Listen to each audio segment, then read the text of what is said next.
Welcome to Penrose Learning, where we make understanding easy.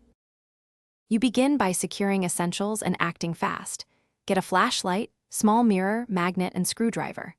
Look along the perimeter for seams and vents; those often hide mechanisms. Once done, inspect paint carefully. Swirls, dots, or numeric patterns usually encode clues.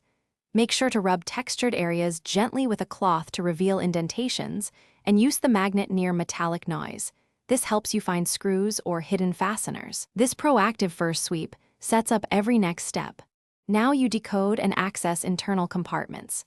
Compare paint motifs to lock faces. If 3 colors repeat, treat them as a sequence, enter matching positions. If text appears reversed, hold the small mirror to read it. That often gives a code or direction. Use the magnet to attract loose metal behind vents, then the screwdriver to remove revealed screws. As you work, test one hypothesis at a time so you can backtrack. Forcing parts risks breaking the mechanism and losing progress. You finish by performing the final sequence. Align switches and enter the confirmed code, then pull the lever or press the release plate while listening for clicks.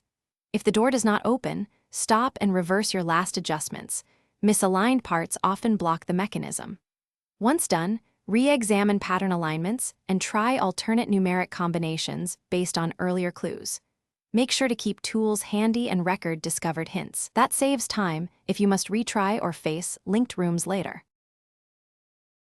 Thanks for watching. If this was helpful, leave a like and consider subscribing. See you next time.